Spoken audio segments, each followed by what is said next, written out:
Hello, Revere, and welcome to our Revere Veterans and Community Show. I have two special guests, two military veterans, so let me say to each of you, thank you for your service. The Commissioner from the Revere Veteran Service, Nick Brewer, and of course, Paul Amirault, who was a captain in Vietnam. Paul, before we get on with the show, you came in with a terrific story about your grandson who just came back from Korea, and I think you should expand on that. Well, I'm just so happy because I was here when I got the phone message that my oldest grandson, who is in the Air Force, he's an E5 in the Air Force, I heard that he was in the state of Washington at McCord Air Force Base, which means he's on American soil, and he's out of Korea. He was in Quezon, Korea, which is 3 hours south of Seoul, and this is his second tour there. But he just got out, and it looks like he's going to make a career out of the military. I hope he does. And his job was putting the armament, the bombs and the weaponry on the F-15, F-16, and the A-10 plane. So I can't tell you how happy that makes me, because either my own son, who's a colonel on active duty at Hanscom, when he's deployed, I worry about him until he gets back. And here it is, my oldest grandson, and I worry about him. So I'm just happy to say that, hooray, he is here, and who knows, maybe he'll come and say hi to you on this same show at some It'll be an honor to have him here. And what's his name, by the way? His name is Brad Metzger. And Brad Metzger? Metzger, yes, and he's married to he's the son of my oldest daughter. Right. Who's married to Brian Metzger. And anyway, yes, so welcome home, Brad. And now I want to get to my friend here, Nick. Nick, would you explain to the people exactly what the Revere Veteran Service does to help veterans? Because a lot of people really don't understand sometimes. Well, what we're doing is we try to help all our veterans in our community, as well as their spouses and eligible children. We've been very fortunate. I've been in this job 10 years now, a little over 10 years. Congratulations, you're a real veteran now. Oh yeah, I'm a veteran, all right. Twice over. But what my office does is we provide services for our veterans in need. What the program is Chapter 115. It's a program which assists veterans and their spouses for low income, both financially and also medically. We pay for their health insurance, and it depends on their income also. It's based on income. So we also, with the help of my Donna Dreesen? Donna Dreesen, she's terrific woman, terrific lady. I know her. She really is a tremendous asset to not only to the office but to the community, and she handles the food program that we distribute each month. We give out approximately 25 to 30 pounds of food every month, thanks to the Greater Boston Food Bank. We have the Sheriff's Department. They come and assist us taking the products in and bagging it.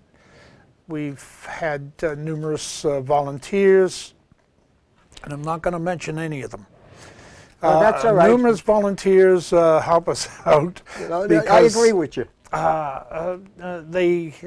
They're there every month, and they're really, really great people to assist us.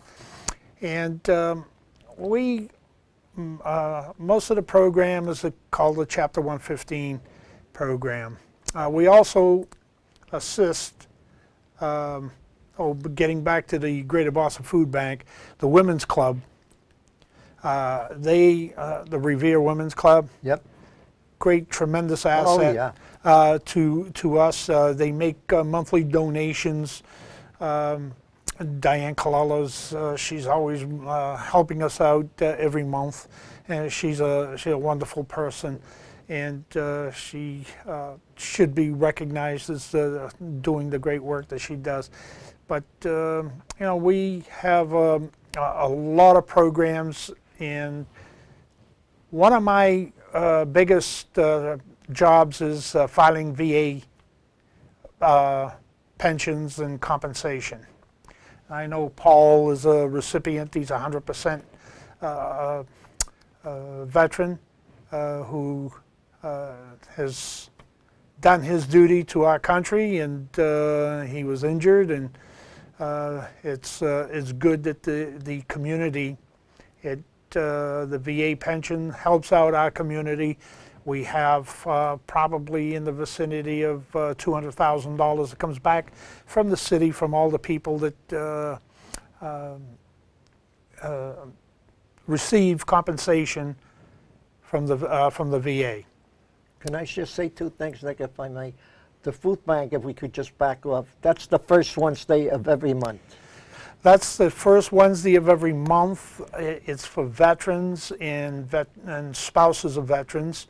You have to sign up prior to the day of the month. Is there a limit before, or how many days before you have to sign? No. Okay. Could be, you can sign up that morning too?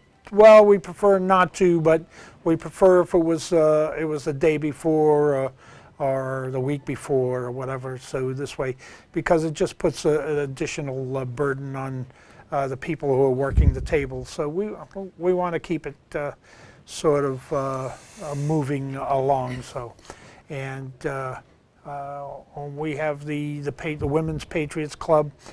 They help us out also. So I mean, we really have a good gathering.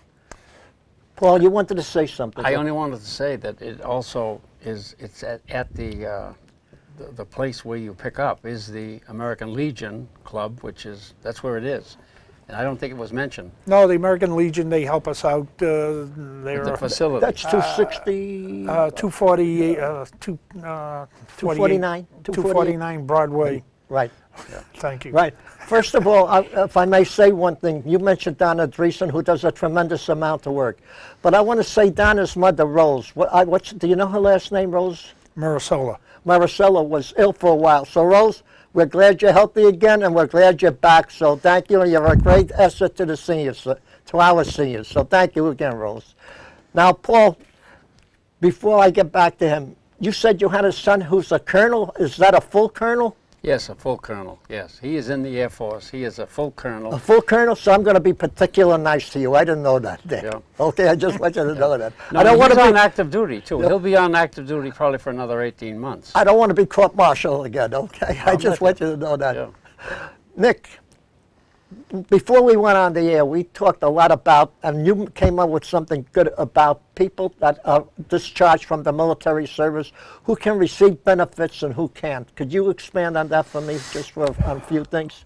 Yeah, most veterans who are at least discharged under honorable conditions can receive benefits. The only time you don't is when you receive a bad conduct discharge or a dishonorable discharge. I was going to ask you as a layman. I mean, I was in the service too, but is a bad conduct and a dishonorable, are they both the same, or they're two different? Two different, yeah, two different. You can't not receive benefits for either one of them? You're not. No, if you receive it, you're not eligible for any veteran benefits.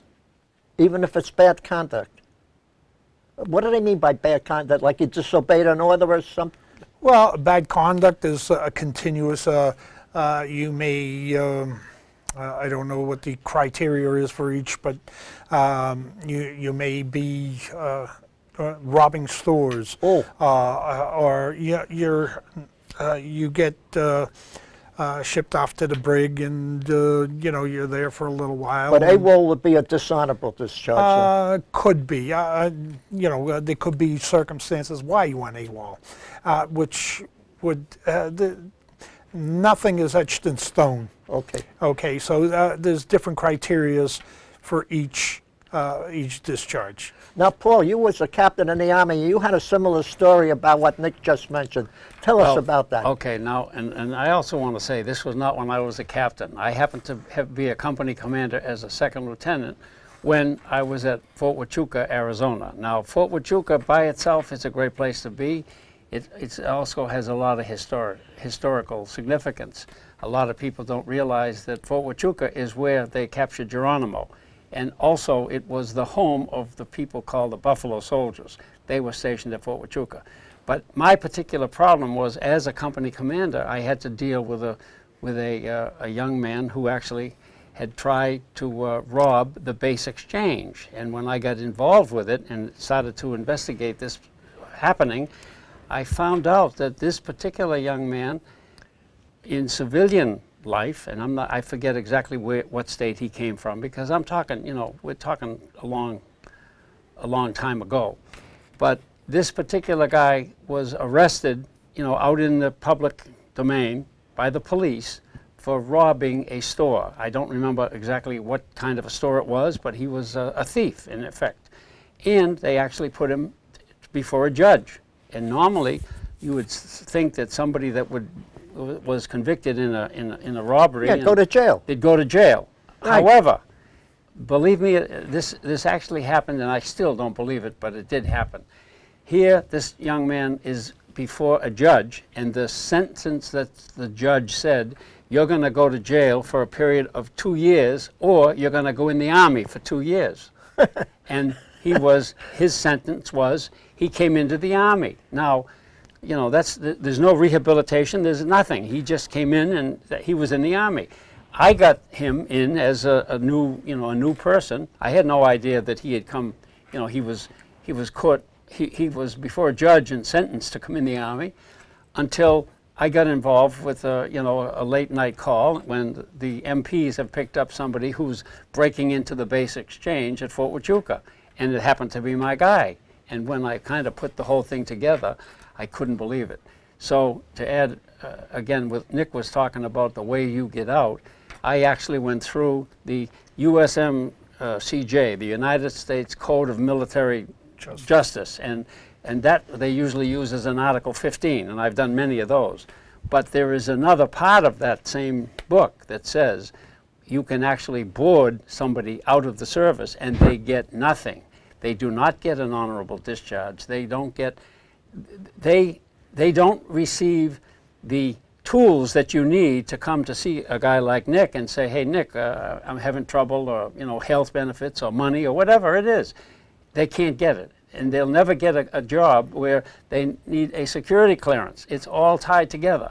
And that's what I did. I was very proud of the fact that I was able to convene a board, and we took that board through the legal people at Fort Huachuca, and the gentleman was sent away. He just, you know, he left. He was gone. I have to tell you, you mentioned something about the VA, Nick. I saw this on TV this morning on the news before I came to the senior center. New Bedford, I believe there's a VA in New Bedford. Right. A soldier called up, and maybe you heard about it, or maybe you might have seen yourself. It was on Fox News this morning. He called up to see if he could get a reservation to go to make an appointment. And all he got was answering service after answering service after answering service, even though they said that you can type in if you want to make an appointment through the computer or through your smartphone or things like that. He said it took him days and days and days before he got an appointment. So I think the VA, this is my personal opinion, when a veteran comes to the VA, he shouldn't have to wait a day, a month. No, I'm serious. Or they should be taken right away, because I see a lot of people who are not veterans going to a veterans hospital, and they get served sometimes better than the veterans do. I just want you to know that. Well, let me just add a point to what you're saying, because you have to say this, that they still put erasers on the end of pencils. People make mistakes, and when you're dealing with people, I can say this about this area. We are in the VA 5-star area, between the West Roxbury Hospital, the clinic that normally is always at Jamaica Plain. Now they've had, because of the minus 30-degree temperatures recently, right, they've had some mechanical failures. So they're kind of closed right at the moment. Oh, they're not open? And they're not open as we speak. And tomorrow, when I go see, because I have to go in tomorrow to have, as I say, see the vampires. Right. I have blood drawn to you know, check the INR for Coumadin, and I need to have it done tomorrow. So I've had this appointment for a long time. The facility is closed. So now I have to go tomorrow morning. Instead of JP, I have to go to West Roxbury, because they're a hospital. They have a Coumadin clinic. They'll take the blood. They'll do the INR work, and then they'll report back to me, tell her what it is. Let me say this. I go to Jamaica Plain. I've been to West Roxbury. I think they are one of the best hospitals in the country for veterans. I say the 5-star. We're in the 5-star area. Right. I also think New Bedford is a 5-star. It just happened that this soldier had a big problem to get into it, and of course they never pick up on the positive, but they always pick up on the negative. Sure. So I just want the people to know that out there. Yeah, yeah. You know, you could do 99 things out of 100 right. Do one thing wrong, and that's the one they'll talk about. That's true. And I know also that they had problems out there in the Phoenix, Arizona area. And I understand it, because there were some problems with the management. But I mean, let's face it, that happens with companies. That happen. Look right now, what have we got between the government and Apple? And I'll be honest with you, I kind of side with Apple. If Apple people are saying that you don't want to fix the problem with the phone, you and I will disagree on that, and that's good, because I side with the government on one thing only. When national security is at stake, the government rules. After that, I agree with Apple 100%. They want to find out who the others were in on with the Zanaya brothers, and they should be able to do that. Well, the problem is when they're asking to do software which could get out and cause a problem. It affects the security of every iPhone that's out there. But you don't do that. You don't do that. You don't do that. I'm not taking sides. I'm just telling you, you know. You don't do that. Let's move on. Hold on. We want to change the subject now and go into a subject that relates to all the GIs, service people. It's called PTSD. When I was a young man in the service during the Second World War, we called it shell shock, mental fatigue. But now they call it PTSD. So I'm going to, are you familiar with, any of you, with a little of PTSD? Nick, would you like to speak on that subject? Well, PTSD is a disorder, post-traumatic distress disorder. Yeah. And it's from... is that curable, if I may ask? Well, you counsel, with some counseling, it could be. It depends how severe it is. I mean, there's many ways of getting it. You could be in combat and be shell-shocked, you mean? Shell-shocked, or whatever the case may be. I knew a guy who was in there, and his platoon was killed. He was the only survivor. And it affected him mentally and for the rest of his life, regardless of how much counseling he received. He never came back completely. So I mean, you could some guys are molested in the military. That's another form of PTSD. My brother, who was a Korean vet, Nick, who was a Korean vet, came home shell-shocked. I know that because we had a lot of problems with it. And his was, he used to have fear. He would be worried, and sometimes he would blow up and get very angry at certain things for no reason at all. Well, those are conditions, various conditions that's what PTSD is. And you act different ways that you normally wouldn't act. So that is a problem. If you or a loved one is in that situation, then you should receive counseling from the VA. We also have the vet centers. Vet centers have individuals there that are trained to deal with PTSD. And TBI also, traumatic brain disorder. And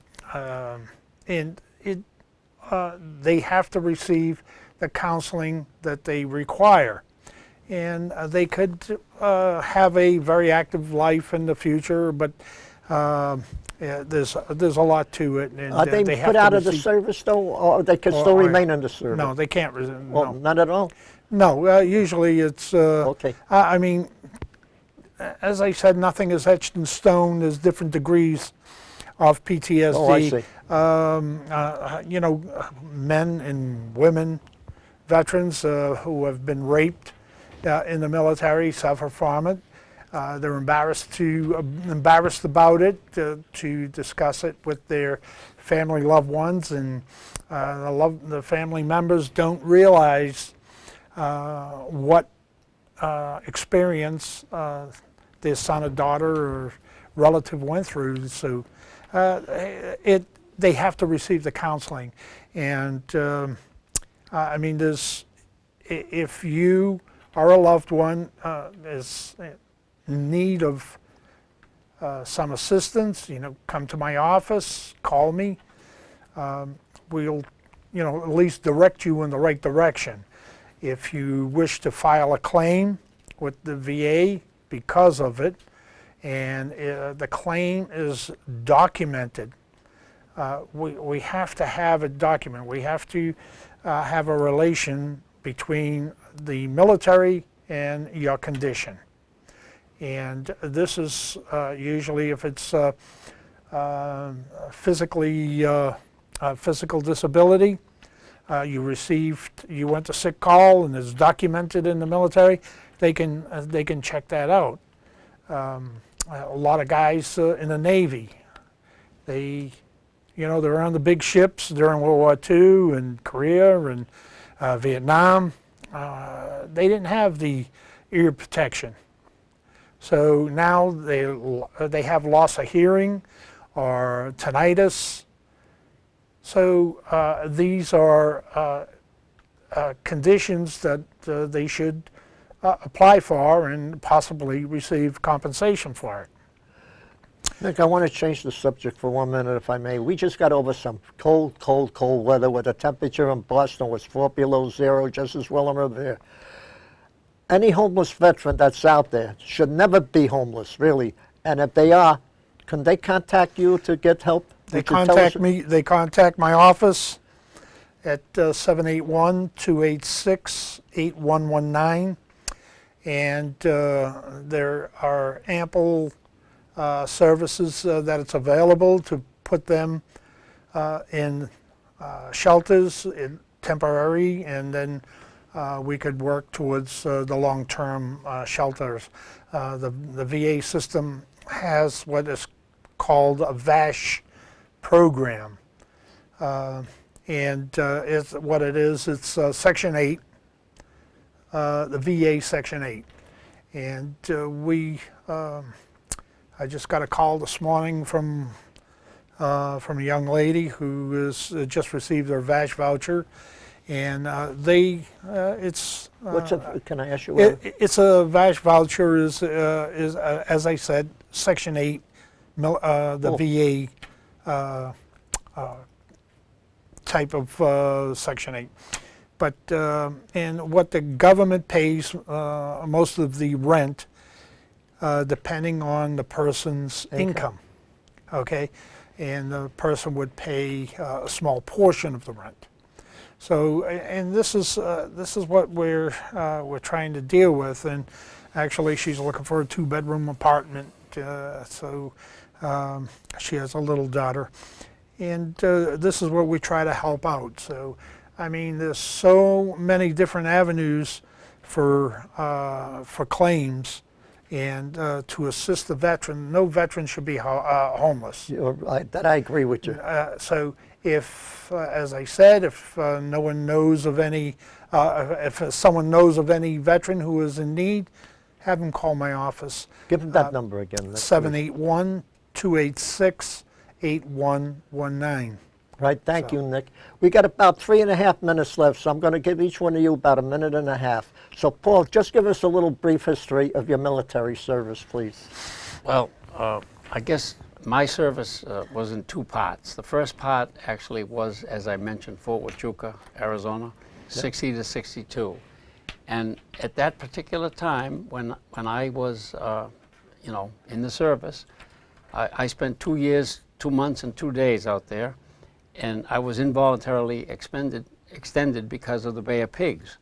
So I was going out there for 2 years, and then I was there 2 months and 2 days extra because of that. The other thing I'll say is that when I got back, and eventually I was in the Army Reserves, and I spent some time right at American Legion Parkway, and we had a reserve unit there. And I told one story about the blizzard of '78, when that actually, no, it wasn't. It was the big 11 power loop that failed, and I was working for an electronic company, and the lights went out, and everybody thought that we had something to do with it. It turned out I had a reserve meeting that night, so I went to the armory, and I actually helped the people with training, because we actually put lights in that place by disconnecting the national grid and putting in the generators. Anyway, and then later on I was activated out of the Boston Army base for Vietnam, and I did my time out over there. So let me say, Paul, thank you again for your service. Nick, you was in the Air Force. When I was in the Army, it was the Army Air Force, but not the Air Force separated. So you tell us about your experience. You've got a minute and a half. Well, my experience I've discussed in the past, and I have a very important point. I've had a veteran who has had the VA coming down on him because while he was in the reserves, he was receiving drill pay, which is fine. But he was also receiving compensation. And you can't receive both. If you're a reservist or a guardsman and you're receiving drill pay and compensation, you cannot do it, because the VA will find out and they'll come down on you, and they'll take all your compensation away. Make you pay it back? Make it pay it back. So please, to all the veterans in the reserves and the guards, please don't, you are not allowed to double dip. Good. So let me say to both of you, I want to thank you for coming on Revere TV. We got about 50 seconds left. I want to thank you, Paul, again for your service, and you, Nick, again for your service and a nice job you do for the city of Revere and for the veterans in the city of Revere. Well, we get a lot of support from the mayor's office, so I just wanted to say that. Good. So let me say, God bless you both, and God bless the people of Revere, especially our troops overseas and in the United States, but most of all, our great country, the United States of America. And thank you all for listening. And we hope to talk about identity theft one of these days for veterans scams, what people really do, not only to seniors, but to veterans through. We're going to have one show, and we may have a special guest on, so keep tuned. Thank you.